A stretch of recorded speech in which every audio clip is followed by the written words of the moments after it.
So, how the heck are you? Hi, how are you? Nice, nice. It's the evening here. I was working elsewhere the whole day, so it's already been a long day. But That's I'm happy to be here. that's fantastic. And just for our audience, you may or may not be aware, this festival, we're like I said, we've got creators from all over different mediums, backgrounds, intersections. So's joining us from France. We're getting into specific details in a second. A little bit of business. Um, I mentioned that So is the phenomenal hand behind the central graphics for our work, and we're going to be going through some of their work as we talk. But we have a special raffle for 5 limited edition prints that we're going to be raffling off and picking winners on Monday. So if you want to get involved with that, you've got to go to aguh.org and pick up raffle tickets for it. And we split the proceeds supporting our artists and creatives as well as supporting the organization. And I think this is a good way to transition into just talking with you. Full disclosure, I've known Soul as an artist for a couple of years now, been Yeah. familiar with their work. But I don't want to pigeonhole. We're kind of going to just talk about all your sort of influences. But I thought what might be a good kickoff is so let's get a little bit of an origin story for folks who may not necessarily be familiar with your very thriving digital enterprises. Very high visibility online uh, through some of your cartoon works, illustrated works, pardon me. But let's give people a sort of baseline. What would be So's sort of origin story? Where were you born? Things like that. Yeah, so so I actually many people think it's so hey, but it's high. I was born in France in Clermont-Ferrand. It's in the middle of France. I'm still living here today.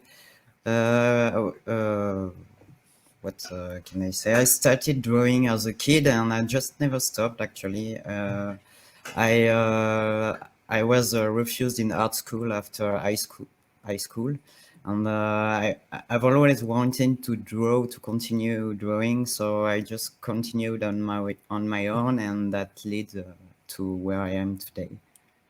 That's great. And interestingly enough, because I want you to sell yourself short, you're actually kind of, I mentioned this before with one of our guests yesterday. You got a bit of a polyglot thing going. You dabble in a lot of different things. You see the guitar up on the wall. You have a little interest in music as well, too, right? Yeah, yeah, I play music. I haven't played this guitar in ages. It's just because it looks cool on the wall. But Fair enough. yeah,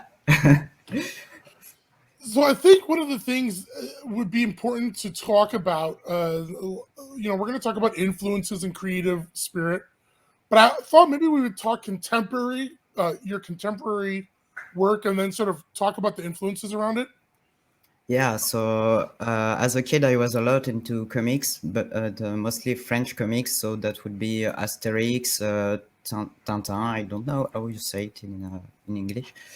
Yeah, mostly this kind of comics. And that led me to my drawing style that's close to European comics. And with time, I discovered the internet, and we have a lot and lot of art online, and that's my main influence these days.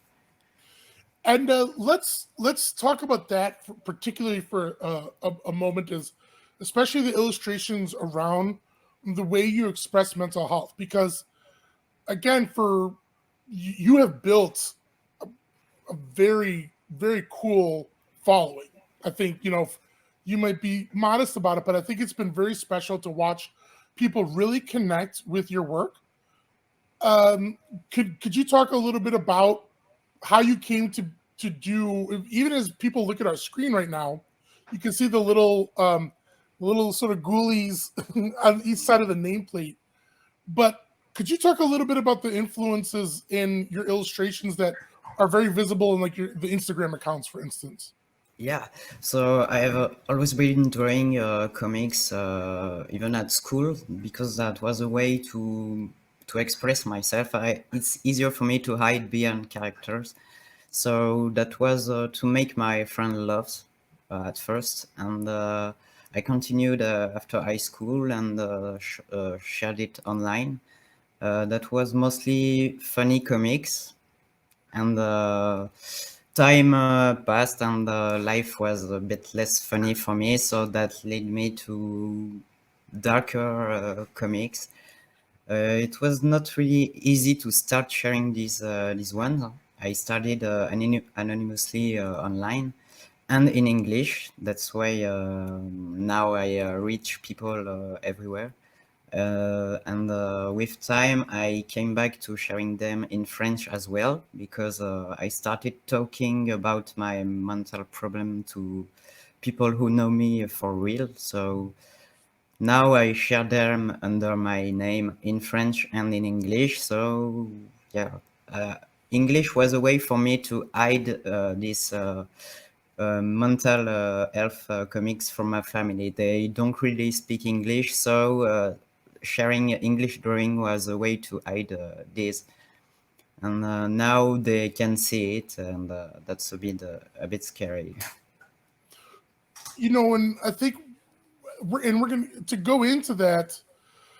Um, People who are familiar with the network, and if you're new to the network, when we talk about education, and you heard about a little bit of this if you've been watching from yesterday as well, and our other content, that as part of mental health education, a big thing we've got to talk about is stigma and understanding that it's not just a buzzword, but it's a very real thing that we talk about, defining social and cultural factors that try to dictate how we express ourselves. And people hear self-expression and might just think at a very limited stage that it just means art for the sake of art. But our self-expression is how we communicate our mental health, our thoughts, feelings, and emotions.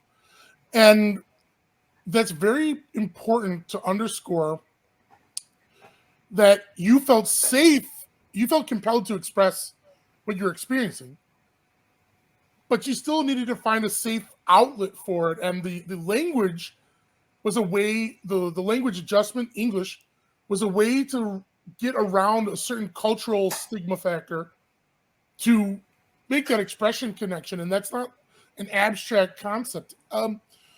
Would you feel comfortable talking about what it was like putting out your first works in English? You've addressed that it was kind of intimidating, but you felt compelled to do it anyway. What was that sort of feeling process like for you? I was kind of terrified actually. I shared it on Tumblr, so I uh, I didn't know people would see it actually.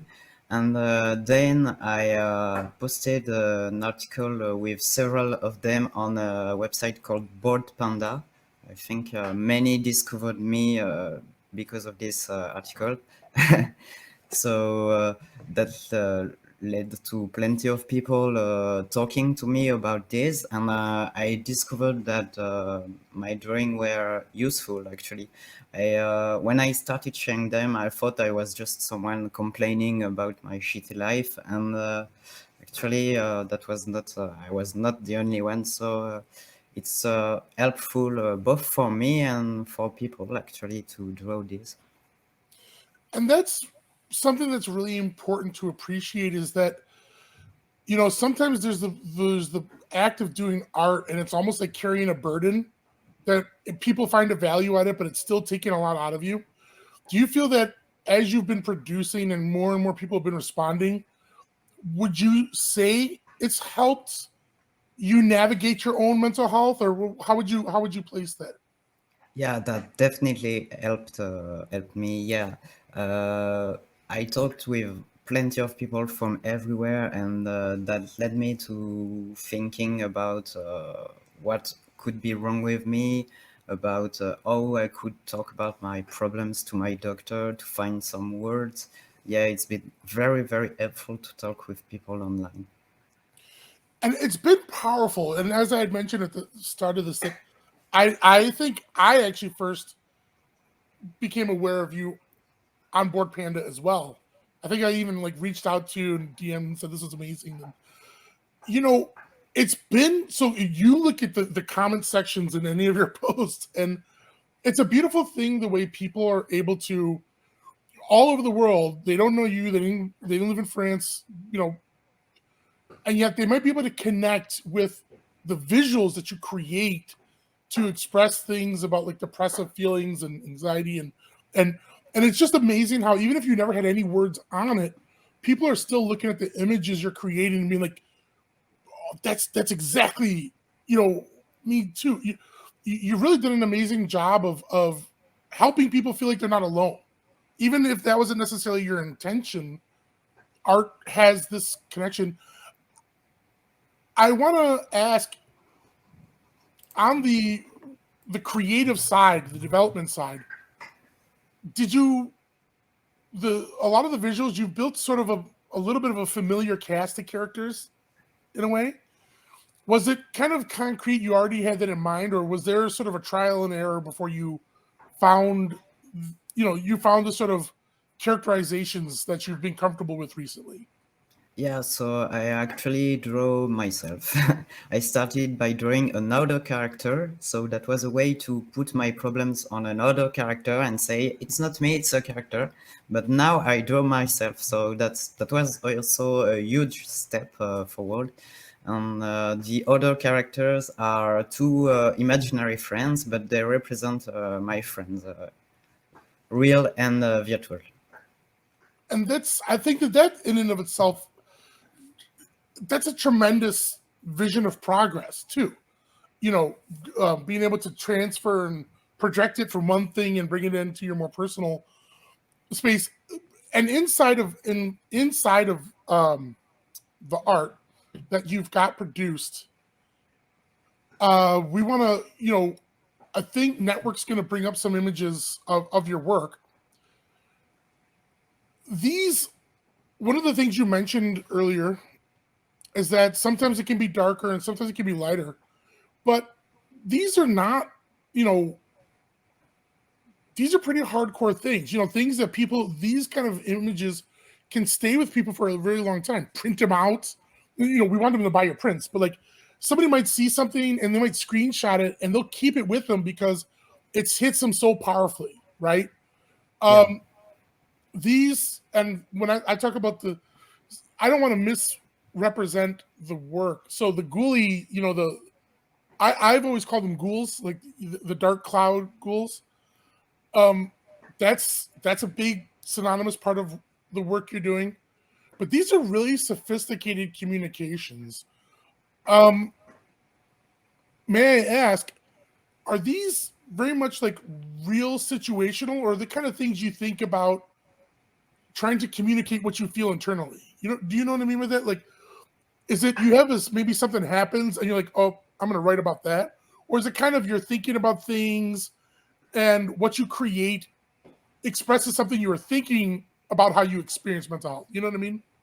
Yeah, actually, this one is based on reality. I have a big weekend, and this one is about that. It's about the big stress I feel before an event. I'm usually very sick before an event because of anxiety, and this comic is about it. Generally, every comic is based on my own experience. Some are inspired by talks with friends, but it's based on my own experience. And I think that might be, if I can be so bold, I think that might be a key to why people have really so powerfully connected with you, is because it's one thing to manufacture things that can be relevant, but time and time and time again, your works call to such a deep level. And we're gonna come back to the image we're seeing right now. I want to talk about Forsaken Star in a moment. But I also wanted to ask, what has it been like when people are reaching out to you? Your comments sections on a lot of your work gets flooded. What has it been like hearing from people? I know you said it's helped you, but just personally, were you surprised in the beginning? You kind of talked about that a little bit, but I want to just underscore, were you surprised at the scale of people's response? Yeah, I'm really impressed to see that people feel safe talking to me. When I see the comments, I really see that they feel safe. They feel, yeah, they see, they know I read everything and I answer. Yeah, it's impressive to see that people feel safe enough to share their personal problems. That's yeah, that's huge. And you really have fostered there's a community around your work. You know, it's looking whenever I look in the comment sections, looking around discussions and interactions with people who are aware of what you're doing, it really is kind of a safe space because they may not necessarily have an intersection with anxiety, for instance, but they'll be going through, somebody can be going through their own thing, and your doorway, the platform that you've developed, lets them feel comfortable to talk about their own vulnerabilities. And that's so powerful. And you've been expanding your work and growing in, and some of the things that you've expanded into is even working into sort of exploring things around identity, um, working through different sorts of sense of intersectionality that aren't just about the internal based mental health experiences, but trying to navigate your welfare in day-to-day life. Could you talk a little bit about the Forsaken Star imaging? Because that's kind of like a different track from some of the things that are right on the button about mental health. I always got like a sort of inspirational feeling from some of those things, but I don't want to editorialize. What was some of that work coming from, if I may ask? Actually, for Second Star is no longer very relevant. That was the name of my project when I started. I didn't know exactly how to work as a freelance, so I used For Second Star as a brand name.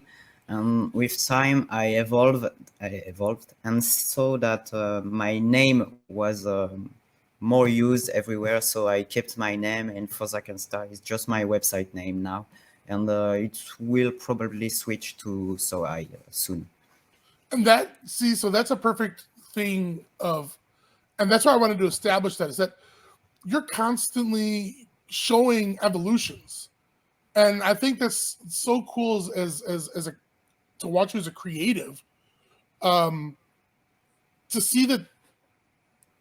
I think sometimes when people find something that works for them, especially when we're talking about in the sort of digital social media world, people can have a tendency to just sort of stay safe in one box. And you've really sort of demonstrated these growth and evolutions. And what's on the creative process side, what are things that sort of influence and drive you to keep working at your craft and expand what you're doing?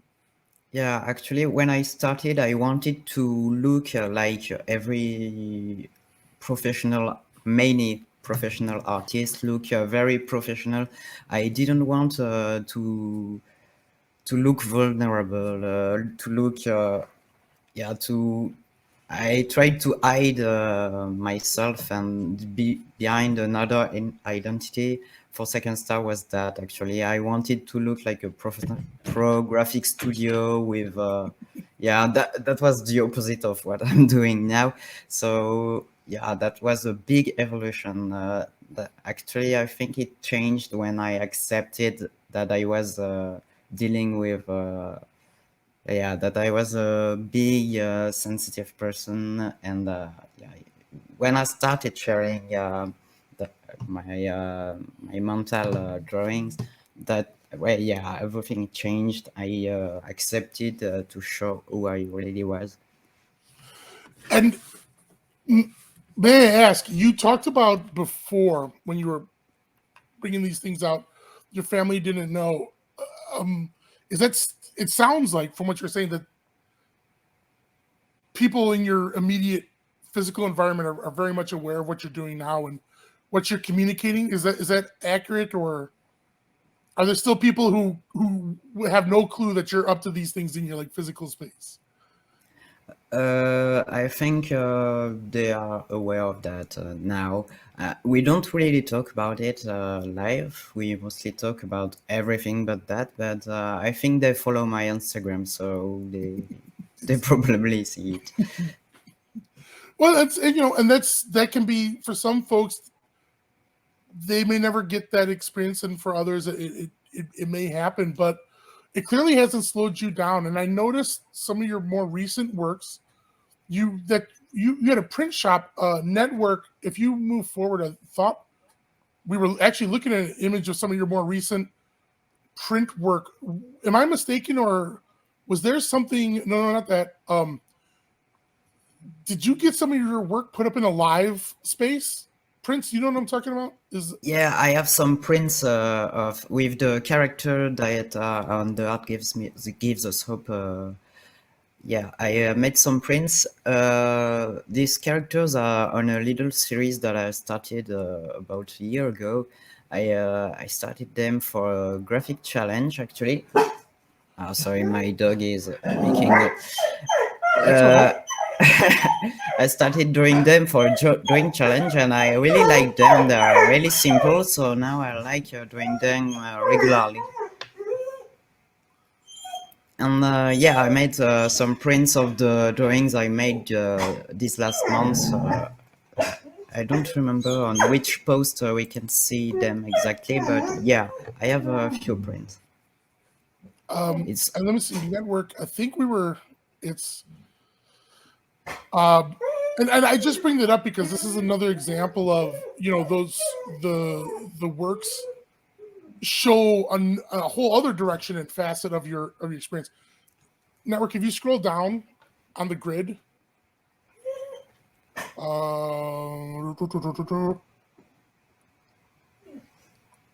so some of those, right? The yeah, from this series, yeah.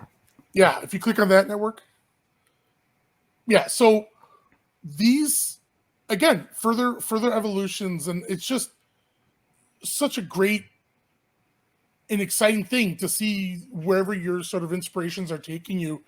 Were there any you talked about when you were first starting out, you wanted to look like professional graphic artists and things, and you've gone in this wonderful new imaginative direction. Were there artists of any sort that particularly influenced you, from any sort of medium when you were starting out, or maybe even nowadays? Are there things historically or presently things that influence or inspire you? Was in my evolution, I think many people quote Jamie Hewlett. I don't know how we say it exactly. The artist behind Gorillaz. I really like his work. Tim Burton as well for the art style. We can see maybe a connection. Uh, this day I follow so many artists. I think the Sad Ghost Club inspired me, yeah, a few years ago to dare also sharing my work. Uh, I follow so many. I don't really have names in mind right now. And that's fine. I think it's just, again, you've developed such an original and unique presentation on your own. It wouldn't necessarily be crystal clear what your inspirations are, but I thank you for sharing what you what were some influences. What are some of the things that you're most proud of with what you've been producing? I think seeing people's reaction is the most impressive for me. When I was when I'm contacted by websites where when people feel safe enough to share their thoughts, when people, yeah, it's mostly people's feedback that's really makes me proud. Oh, that's great. Uh, I think one of the things that stands out to me that I've mentioned before is the universality. Excuse me. Um, was it a surprise? I mean, the connection is a surprise. We talked about that already, but because you grew up in France and you live in France, were you surprised to see such a large American audience? Even though you were writing in English, that doesn't guarantee that your things are going to translate across. But what's it been like to have this multi-dimensional, multinational response for you in a way? We appreciate that you're not just alone, but I mean, just at the cultural sense of it, people feel like they know you, even though it's this big sort of distance around, you know. Yeah, sometimes I feel like people online know me more than my friends. Have you, forgive me, have you ever been over to the States or into Britain or anything like that? Had a chance to do any Uh, traveling? Never to the States. It's a bit far, and I'm terrified of planes, so not Okay. not for now.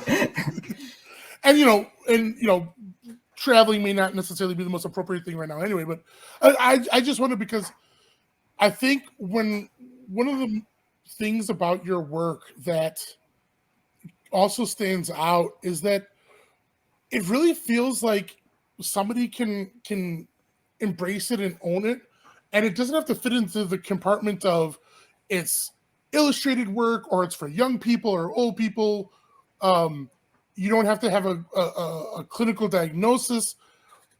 Folks could pick it up in any sort of corner of their life experience and still be touched by it. And you know I think it's important to just commend the sense of courage it took for you to step out and do that kind of stuff. And I wonder, as we're talking here, what are some things that you're looking at, hoping to do with your work in the future?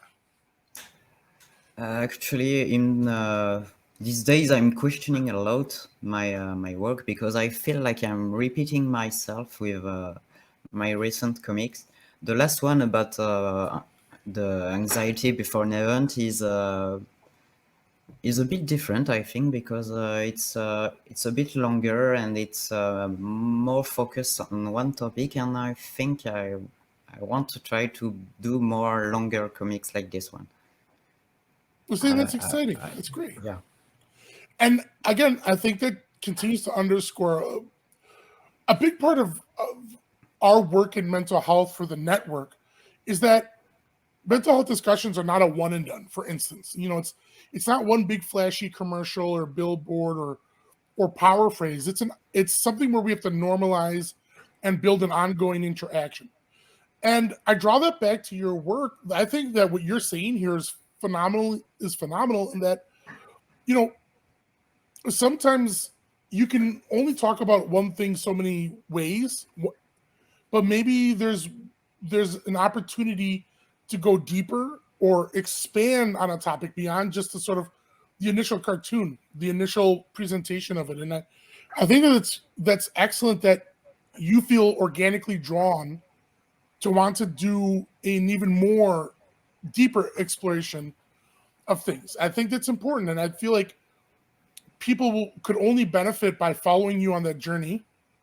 Um, you've talked about senses of anxiety and self doubt, even as you've had such powerful or and very visible responses. Do you still catch yourself feeling unsure of your work? I mean, you kind of said you did, but I don't want to. I kind of want to just circle back to that a little more. Do you grapple with that sometimes still? Yeah, a lot, a lot actually. I always wonder if people still want to see my work. Yeah, it never stops actually, and that's a bit sad because I've been doing that for years, and yeah, I feel like my brain always focuses on the negative, and it will never stop. That's actually the comic I'm making these days. Even if my life evolved a lot this year, it's been my bigger year, I think. I feel like my brain is always focused on the negative and that I can't enjoy the progress, and it's awful. It's really frustrating.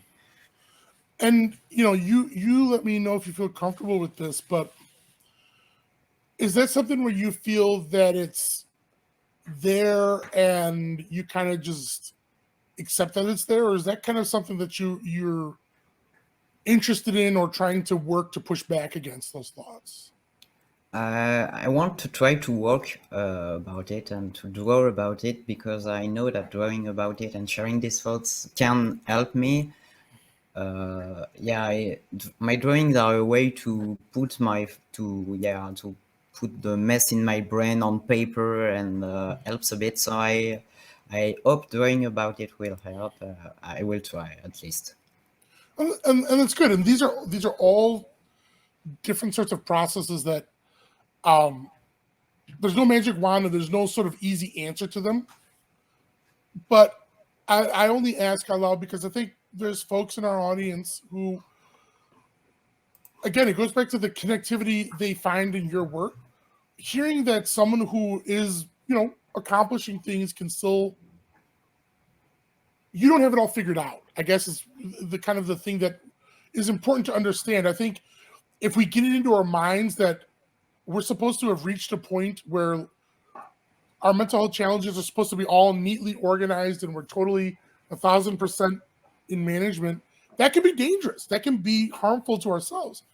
This is always a process that takes a lot of work and learning and trial and error. And again, I think it underscores for you the resilience that you're willing to acknowledge. I'm working on these things. It's not, I don't have it all figured out. And it can still be uncomfortable and painful, and I don't want to minimize those things, but I think it's important that, especially for everyone else, including yourself and anyone else who's listening, that, yeah, it's, what? This is not something where you're going to get to a point where just because you're producing work and you're functioning and things like that, that doesn't mean you got it all sorted out. And you don't have to hide that you don't have it all sorted out. One of the things I'd like to know more about is, do you find yourself, if this is such an involved process, do you have other sort of activities and things you like to do to maybe you put the art down, put the illustrations down, and kind of, we touched on music a little bit, but do you have any other sort of interests and passions that help you, even self-care, entertain yourself? I see the Spider-Man shirt, so. Yeah, but actually, going to the cinema is a great activity. It's a great way to have an actual break, go out. Music too. I would love to play more music. I'm more into playing drums actually. The guitar was when. After stopping a project with friends, I was like, okay, I'm gonna start my own band, but it's actually way more complicated than that. But I would love to have more time to play music. I started playing drums a bit, and I would love to have more time and have more motivation actually, because the days are complicated. I have a dog now, and it's a lot of energy. It takes a lot of time, so I would love to have time for everything. There's so much to do and so little time and energy. It's complicated. And I tend to have a personal rule when I'm on Zooms, video conferencing, that if a pet enters the room, we don't have to be embarrassed and run away from it. We just got to make sure we've got to get the puppers on camera. I don't know if your dog is around at the moment. Yeah, he's near. He has a treat, so he's okay. He was just barking on the neighbor. Okay, because I don't want to. Yeah, if and what is the pet's name, if I may ask? It's Sully. Sully? Like in Sully, like in Monsters Inc. Yes. Okay, I get it. Sully. Got it. He has a mic plushie actually. He killed it a few days ago, but I have another one in my room. I'll give it later. Mike Wazowski. Okay, well, this, so, and let me dig in a little bit on music, because if you've been watching the festival on day one, and we've got more musicians on day two, it's part of the self-expression thing. What are musical you want to play? What are kind of influences? We talking like ska, death metal, classical, jazz? What sort of spark gives you a spark? I'm a lot into rock, and these days mostly metalcore and hardcore, I think. But as a drummer, I'm more into rock because I'm not good enough to be in a metal band. Do you have any particular favorite artists, music artists? Like who's on your Spotify? What did your Spotify rap look like? In my favorite album from this years, I have the last Spirit Box. They're from Canada, and that was their first actual album, and it was awesome. Imminence is there from Sweden, if I remember. I have actually tons and tons of music. What can I say? Okay. Architects, yeah, they are in my playlist. Lorna Shore, I have, yeah, a lot. Okay, that's cool. Yeah, it's, and again, you've clearly explained that'll be a process that could go, but that would be that would be a lot of fun. Because I remember, and I don't want to make you feel awkward, but I remember seeing kind of like a TV bio on you, like a little. It was like a little 15-minute um profile piece, like TV local news piece, and you were playing the drums outside somewhere. Do you remember what I'm talking about? Yeah, So I made it a few years ago, yeah, I think. yeah, so I it always stuck in my mind. So wondering, what do you think about, with things like the pandemic and things like that? Did that impact your sense of, how we've had to change our social interactions, and a lot of people suddenly having to get in touch with their mental health in ways that maybe they never validated mental health before? In your neck of the woods, have you noticed that because of the unfortunateness around the pandemic and everything, that, how would you describe how people even approach mental health where you're around? To take it more seriously? Is it kind of nothing's really changed? Yeah, in my own personal life, not a lot changed because I work from home all day. Actually, I go out more now that I have a dog, so it actually, yeah. But in France, I feel like a lot changed because before the pandemic, I would have never seen anyone talk about anxiety or depression, and now I I got the chance to work for a big organization, a big French organization at the start of this year because they worked about depression for January, if I remember, following the last lockdown. After the last lockdown, they made some research and worked on depression, and they asked me to make a drawing for them. And I never saw that in France before they contacted me, so I was positively surprised. I remember about maybe 3 or 4 years ago, I asked galleries to make an exhibition about mental health, and I had some answers telling me, "Your work is a bit too dark, so no." And wait, and so did their tune, so, and they changed their attitude? Yeah, maybe next year I would be able to do an art show about anxiety. Yeah, you don't know, but I feel like mentality changed a bit in here. Um, when somebody says your work is too dark, does that surprise you? Is it What's your sort of what's your response to that? I was not really surprised because I know it's dark, but it's. I think they thought more about their audience that people don't want to see dark things. Actually, they don't want to feel like they are concerned. They don't want to be involved with that because that would be maybe admitting darkness. I don't know really how they think. Maybe they think that wouldn't sell enough. I don't really know. I try not to blame them too much. And I respect that. I appreciate that, because what's something that immediately clicked for me the first time I saw some of your work, and as time went on and continue to follow your work, is I think sometimes in mental health, in the whole spectrum, I think there's a tendency that people want sort of the big magic wand answers, that a sort of happy quick phrase on like a pretty picture of a mountainside, and people feel like that'll be enough. But when you're living with a mental health challenge, and so I'm speaking personally from the experience, and with friends and other associates who've lived the experience, when you're actually living day to day with it, and again, just everyone understand, I'm talking for myself, my personal perspective here. When you're living with something day to day, big sort of power statements don't necessarily resonate. They don't necessarily connect. They feel like somebody may not understand. one of the things that jumped out to me, and I think it's an affirmation with how many people connect with your work, is that it feels real.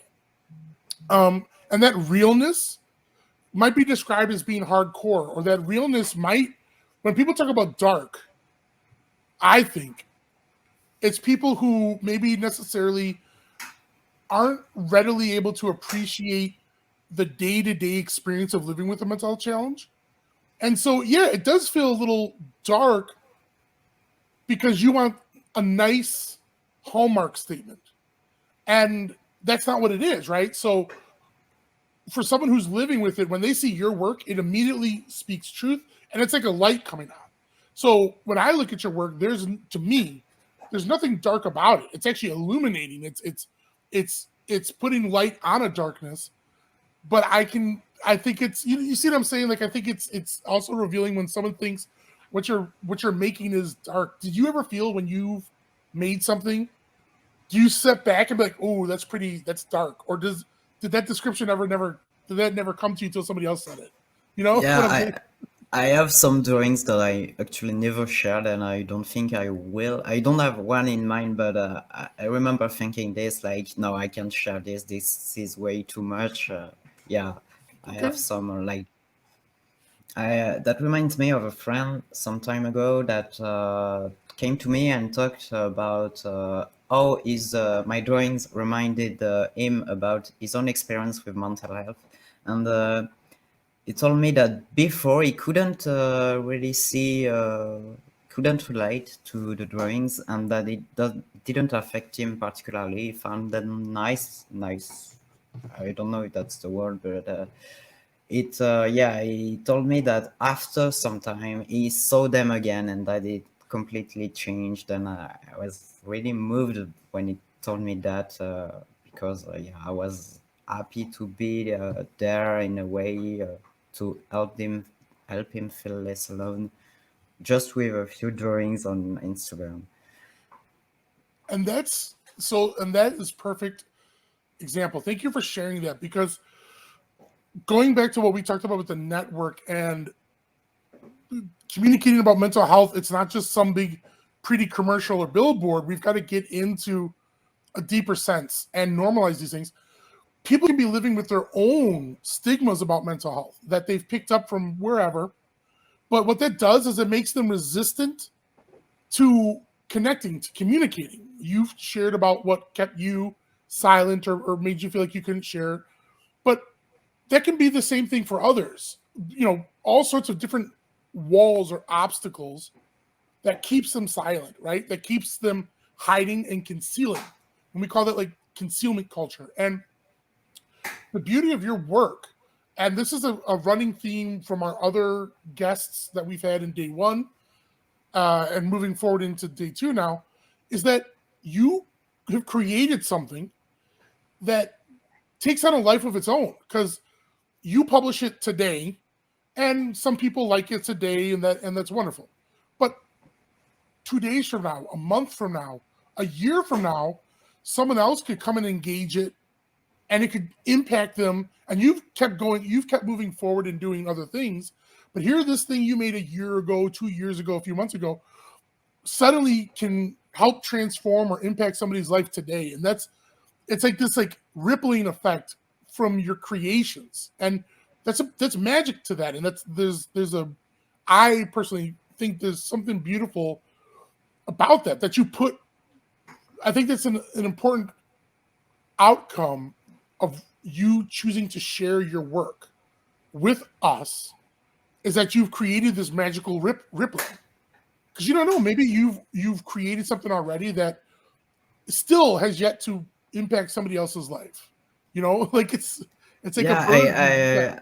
I saw it actually a few weeks ago. I shared sometimes now on Instagram. I repost some older drawings that I still think are relevant today, and one was shared by thousands of people, and that was one I made maybe 3 years ago.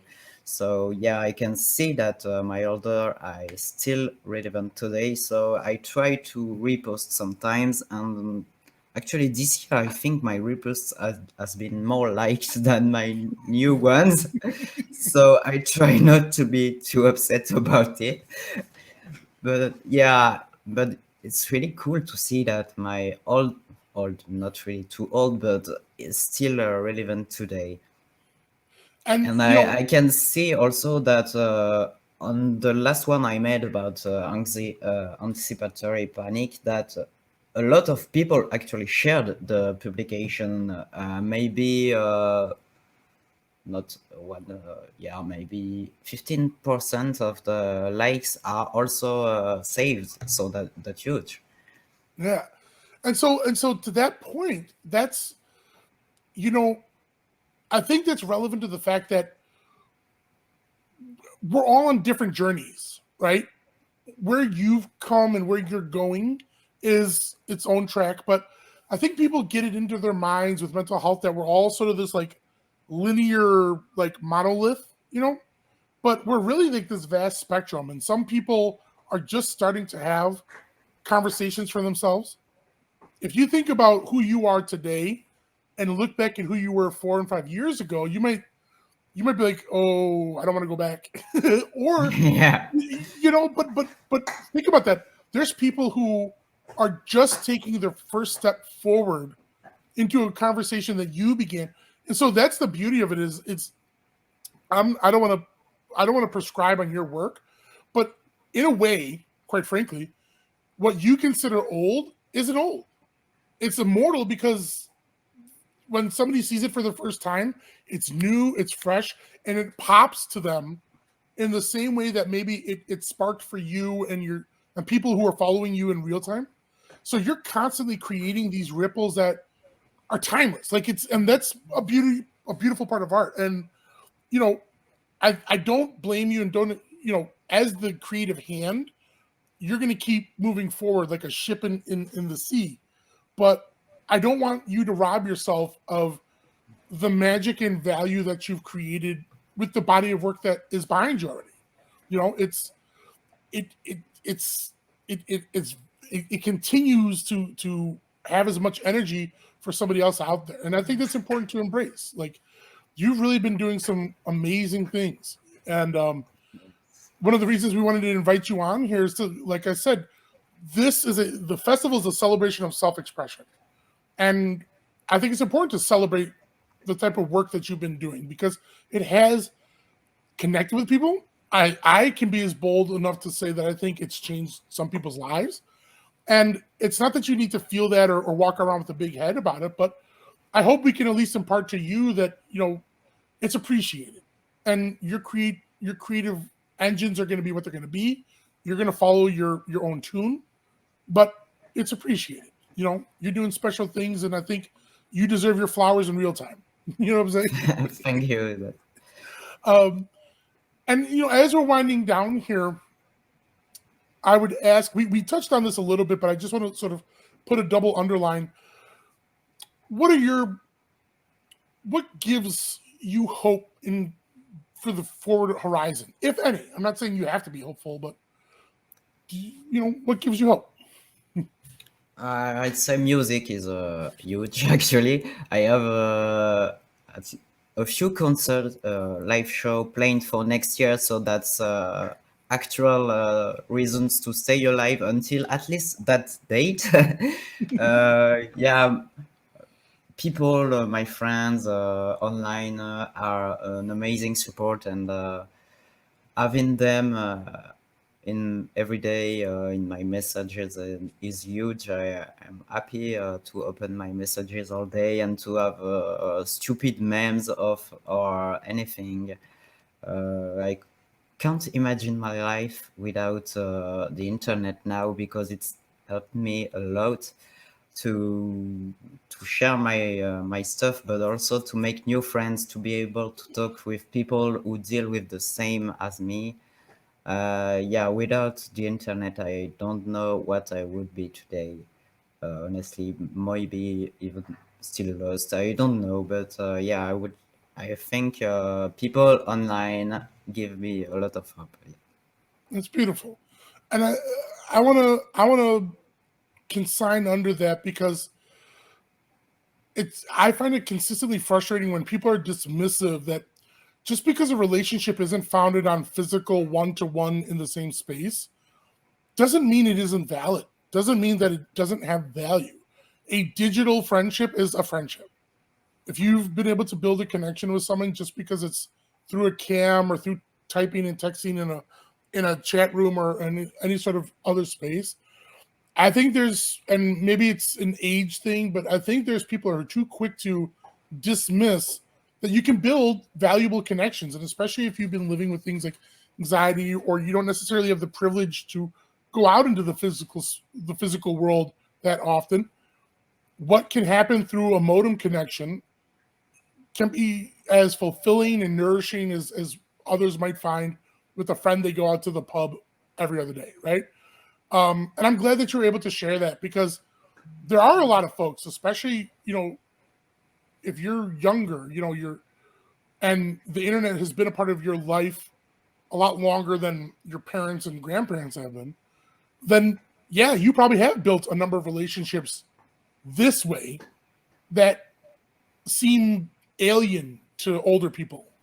But they deserve to be valued and respected. And I'm glad you're able to share that and recognize it. That's so cool. Yeah, actually, I think I feel sometimes safer talking to my friends online. When I'm not really feeling great, I will go to an online friend first, I think. And actually, when I talk about it to my family, I think they are quite impressed to see I have friends everywhere. When I told them, yeah, I have a friend from Singapore, she's maybe my mom was completely shocked. Well, look, if I may be so bold, you've got some friends in Chicago. All right, you know what I'm Yeah, saying? yeah, same. There would be a surprise. Because I mean, how long have we been communicating? What, 6, 7 years now, maybe? Yeah, At maybe, I least in think. email, but like, so I think that was with Up for the Day at the time. correct. Yeah, over in the old country. Yeah, So this has been an absolute pleasure, and I think that one of the things we want to do before we close out is I have a little fluffy question. I think you were in the waiting room on the last interview, so just hitting you with one important, hard hitting question. When you put on your shoes, if you wear shoes, do you go sock, sock, shoe, shoe, or do you go sock, shoe, sock, shoe? uh, sock, shoo, shoo. Okay, very good. And Yeah, if I can be, I don't want to be too invasive, but is there any way we can see the dog before we sign off? Sudi? I thought I saw old Sulsters Yeah, come by. Oh, oh, he's a bit scared of it. Yep. oh, look at those. Oh, see, now that's the content we came for. But so it has been an absolute honor to have you as a guest for the Arkansas Hope Festival. Folks who are watching right now, please remember that we are raffling off 5 limited prints, 18 by 24 prints, created by this wonderful artist. We will be picking the winner on Monday. You can get tickets for the raffle at aguh.org.